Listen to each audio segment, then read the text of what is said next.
इस स्थान के दर्शन कराते हैं जहाँ कृष्ण भगवान ने अपनी चरण पादुका उतार कर आगे जंगलों में चले गए थे, जहाँ उनको तीर लगा था और वहीं उनका संस्कार हुआ था। वहाँ अभी आपको लेके चलेंगे।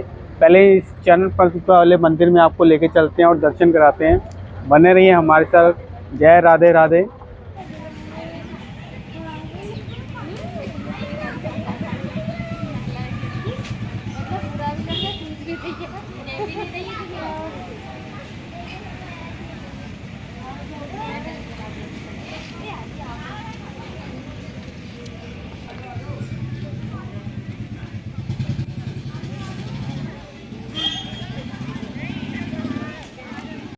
अब आपको उस स्थान पर लेकर चलते हैं जहाँ भगवान श्री कृष्ण पर तीर लगा था उनके अंगूठे पर, और जहाँ से तीर चलाया गया था उस स्थान के दोनों जगह के इतिहास के बारे में बताएंगे और दर्शन कराते हैं। जय श्री नारायण। जय श्री नारायण। आज हम आपको लेके आए हैं उस स्थान पर जहाँ पर भगवान श्री कृष्ण जी को तीर मारा था, और ये भाई हमारे साथ है जो हमें इस यात्रा में सहयोग कर रहे हैं, हमारे सारथी हैं, हमें ये यात्रा करवा रहे हैं। तो ये थोड़ा बताएंगे इस स्थान के बारे में जो एक्चुअल में बात है, यो हमें भी नहीं पता थी, जो हमें यहाँ आके पता चली है। पहले के ज़माने में हजारों साल ये जंगल का वृक्ष था सारा, ये बाल गंगेश्वर बोलते हैं, स्वयं प्रकट हुए। यहाँ पूनम के दिन में ये जगह में मीठा पानी हो जाता है, जो नसीबदार है उसको प्रसाद मिलता है। और जहाँ भगवान को तीर लगाए भालू का तीर, वो जगह का नाम है भालू का तीर। जब युद्ध समाप्त हो गया तो भगवान जा रहे थे वापस नगरी में, तो भगवान ने विश्राम किया पीपल के पेड़ के नीचे। तो पारगी यहाँ शिकार कर रहे थे, तो उसने सोचा कि वहाँ कोई शिकार आया है, तो पारगी ने यहाँ से तीर छोड़ा। तो तीर भगवान को पैर में लगा, तो वहाँ देखा पारगी ने जाके जो भगवान श्री कृष्ण थे, तो उसने क्षमा मांगा। तो भगवान ने बोला सॉरी, कोई बात नहीं, ये अगला अवतार में आपका अवतार है। इस जगह का नाम है बाल गंगेश्वर। आओ आपको हम वो भी जगह के दर्शन कराते हैं जहाँ से वो तीर चलाया था। एक्चुअल में जो है, जब बाली सुग्रीव की आपने सुना होगा, बाली सुग्रीव जब लड़ रहे थे तो भगवान श्री राम ने बाली पर तीर चलाया था, जो तीर लगने से बाली की मृत्यु हो गई थी। श्री राम जब बाली के पास आए तो बाली ने कहा कि हे भगवान, ऐसा मेरे से क्या जुल्म होगा कि हम भाइयों की लड़ाई में आपने मुझे ही मारा। यह स्थान पूरा समुद्र के बिल्कुल किनारे पर ही है। यहीं से जरा नामक शिकारी ने भगवान श्री कृष्ण पर तीर छोड़ा था। उसको लगा कि कोई शिकार है जिसका वो शिकार कर लेगा तीर छोड़कर। तो ये समुद्र के पानी से कई बार ढक जाता है रास्ता। पहले आपको उस शिवलिंग के भी दर्शन कराते हैं जहाँ से उन्होंने तीर चलाया था। एक्चुअल में ये अपने आप प्रकट हुआ था, जो दूसरे वाला है वो ऋषि मुनि ने अवतारित किया था। तो ये वो शिवलिंग है, तो वो तीर यहाँ से छोड़ा गया था। ये वो एक्चुअल शिवलिंग है, और जो दूसरे वाला है वो अवतारित किया गया है। ये कभी कभी ही ऐसे जहाँ आने का रास्ता मिलता है, और जब इसका पानी मीठा होता है तो इसको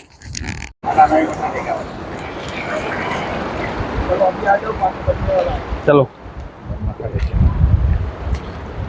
ये पानी अब बढ़ता जाएगा। यहाँ पर आना सबके लिए मुश्किल हो जाता है। ये हमारा सौभाग्य है कि भगवान ने हमें यहाँ आने के जो है सौभाग्य बख्शा। ये पानी अब बढ़ता जाएगा यहाँ पर।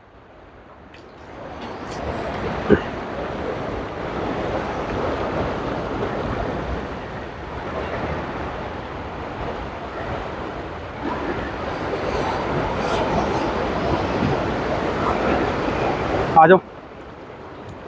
और वो जो है वो जहाँ पर जब सब जाते हैं वो वहाँ पर वो शिवलिंग है जो ऋषि मुनि द्वारा अवतारित किया गया था। ये एक्चुअल में प्रकट हुआ था। अब ये पानी बढ़ता जाएगा और यहाँ आना थोड़ा मुश्किल हो जाएगा। तो चलते हैं उस स्थान पर, उसके दर्शन कराते हैं जहाँ पर भगवान को श्री कृष्ण जी को वो बाण तीर लगा था।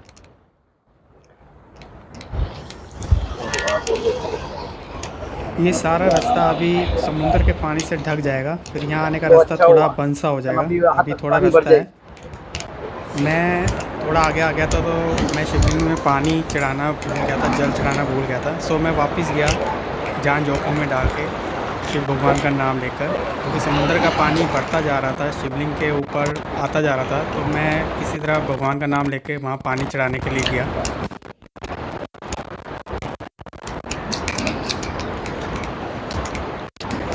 हमने सोचा हम भी थोड़ा जल चढ़ा दें। ये हमने भी जल चढ़ाया इस पे। यहीं से वो तीर छोड़ा गया था और ये अपने आप प्रकट हुआ। समुंदर की लहरें कैसे आ रही हैं आप देख सकते हो। तो अब हमें चलना चाहिए क्योंकि पानी बढ़ता जा रहा है। ये अपने आप समुद्र में प्रकट हुआ और वो जो है वो ऋषि मुनि द्वारा स्थापित किया गया था। यहीं से वो तीर छोड़ा गया था जो भगवान श्री कृष्ण जी के अंगूठे पे लगा था। सो अब ये पानी बढ़ता जाएगा, यहाँ आने का रास्ता बंद हो जाएगा।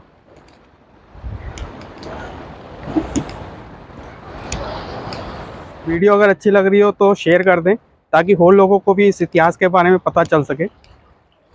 अब हम आपको लेके चलते हैं उस स्थान पर, बालका तीर्थ पर, जहाँ पर यहीं से जरा नामक शिकारी ने भगवान श्री कृष्ण को, जो उस स्थान पर आराम कर रहे थे, बांसुरी बजा रहे थे, तीर लगा था। यहाँ से उसको सामान ये सब मछुआरों की बोट हैं जो किनारे पर लगी हैं, रिपेयरिंग हो रही हैं या अंदर जाके ख़राब हो जाती हैं, उनको फिर रिपेयर किया जाता है।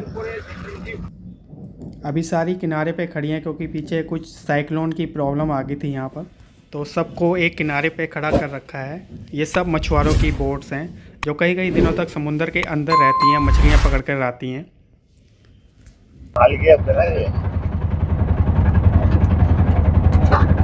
वो निकल गया, वो खतरा तो निकल गया। सुनामी के खतरे की वजह से खड़े हुए सारे। अभी अलर्ट आया था तो सरकार ने कह दिया कि अब हम आपको उस स्थान पर देखा है जहाँ भगवान श्री कृष्ण जी को तीर लगा था। अभी आपने पीछे देखा जहाँ से तीर चलाया गया था, और ये वो स्थान है जहाँ पर ये तीर भगवान श्री कृष्ण जी को लगा था। ये रास्ता थोड़ा एक रेलवे फाटक पार कर कर आता है। सो फाटक बंद था तो हम पैदल ही निकल लिए। अब इस स्थान के बारे में आपको बताते हैं और दर्शन कराते हैं। सुग्रीव बाली के युद्ध में बाली का श्री राम जी ने वध किया था, और बाली ने कहा था जब कि प्रभु आपने वायु की लड़ाई में मुझे क्यों मारा, तो भगवान श्री राम जी ने बाली को कहा था कि अगले जन्म में जब मैं अवतार लूँगा तो तू मेरा वध कर देना। मेन मंदिर के एंट्रेंस से पहले एक शिवलिंग बना रखा है, बहुत बड़ा विशाल का है, और ये वो एंट्रेंस है। जब व्याध अपने शिकार के समीप पहुंचा, उसने देखा कि उसका शिकार एक मृग नहीं परंतु एक यादव पीताम्बरधारी पुरुषोत्तम है थे। वह भयभीत होकर अपने अपराध की क्षमा मांगने लगा। तब भगवान श्री कृष्ण जी ने उसको आश्वासन दिया, जो कुछ हुआ है वह मेरी इच्छा से ही हुआ है। ऐसा कहकर व्याध को क्षमा कर दिया और अपनी कांति से वसुंधरा को व्याप्त करके निज धाम प्रस्थान किया। यहाँ व्याध ने भगवान श्री कृष्ण जी को बलवान मारा, इसलिए यह स्थान को बालका तीर्थ कहा जाता है। आओ अब आपको थोड़ा इतिहास बताते हैं। जैसा हमें पता चला है, भगवान श्री कृष्ण जो जरा नामक शिकारी द्वारा चलाए गए तीर उनके अंगूठे पर लगा था, वो इसी स्थान पर लगा था। इसको बालका तीर्थ कहा जाता है, जो सोमनाथ से 5 किलोमीटर की दूरी पर स्थित है। कथा के अनुसार एक दिन भगवान श्री कृष्ण जंगल में विश्राम कर रहे थे, तभी शिकारी जरा ने उन्हें गलती से तीर चला दिया उन पर। उसने सोचा कि कोई शिकारी है जिसका वो शिकार कर लेगा, तो पीछे जो हमने आपको समुद्र के किनारे शिवलिंग के दर्शन कराए थे, वहाँ से उसने वो तीर छोड़ा था जो भगवान के यहाँ पर बैठे थे, जब उनके अंगूठे पे आकर सीधा लगा था। उसने सोचा कि किसी मृग को उसने मारा है, लेकिन वास्तव में उसने जब यहाँ आकर देखा तो भगवान श्री कृष्ण जी के पैर पर वो तीर लगा था। तीर लगने के बाद श्री कृष्ण जी ने बताया कि यह उनकी मृत्यु का ही समय है, उसको इसमें कोई दुखी होने की कोई ज़रूरत नहीं है कि उसने तीर चलाया और मुझे आकर लगा। यह घटना उनके जीवन का एक महत्वपूर्ण मोड़ था। इस घटना के बाद भगवान श्री कृष्ण ने अपना शरीर छोड़ दिया और उन्होंने इस संसार को छोड़ दिया था। यह घटना हिंदू धर्म में महत्वपूर्ण मानी जाती है और भालका तीर्थ के नाम से इस स्थान को जाना जाता है। यहीं पर ही उनके देह का जो है अंतिम संस्कार किया गया था, अग्नि को भेंटा किया गया था, ऐसा इतिहासकारों का मानना है, कहा गया है, जिससे हमें पता चल पाया। सो हम आपको वही इतिहास बता रहे हैं जो हमें यहाँ आकर पता चला। ये हमारी एक छोटी सी पेशकश थी। अगर वीडियो बनाते हुए हमसे कोई या इतिहास बताते हुए हमसे कोई गलती हो गई हो तो हम हाथ जोड़कर सब भक्तजनों से माफ़ी मांगते हैं। हमारा उद्देश्य आपको वो स्थान के दर्शन कराने थे जो भगवान कृष्ण जी से संबंधित था। सो अगर आपको वीडियो अच्छी लगी हो तो चैनल को सब्सक्राइब कीजिए, वीडियो को शेयर कीजिए ताकि और लोगों तक भी ये जानकारी पहुंच सके। और जो सोमनाथ है वो इस स्थान के दर्शन भी ज़रूर करें आकर।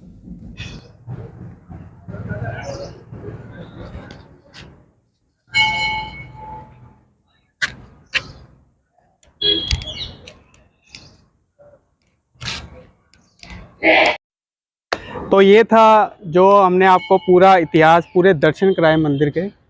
अगर वीडियो अच्छी लगी हो तो चैनल को सब्सक्राइब कर दीजिए, फॉलो कर दीजिए, लाइक कर दीजिए, शेयर कर दीजिए और औरों तक शेयर ज़रूर कीजिए ताकि भगवान श्री कृष्ण जी का जो अंतिम समय था वो कैसे था वो लोगों तक पहुंच सके और उनको पता चल सके कि भगवान श्री कृष्ण जी का जो अंतिम सांस था वो कैसे गया था। उनके जो पैर में, नाखून, अंगूठे में तीर लगने की वजह से उनका जो है प्राण गए थे और उनका अंतिम संस्कार इसी जगह पर किया गया था। तो चैनल पर नए तो प्लीज़ शेयर करें इस वीडियो को। मिलते हैं एक अगली वीडियो में एक अगले तीर्थ स्थल पर। तब तक के लिए हम आपसे लेते हैं इजाज़त। बोलो जय राधे कृष्ण की, जय सोमनाथ की।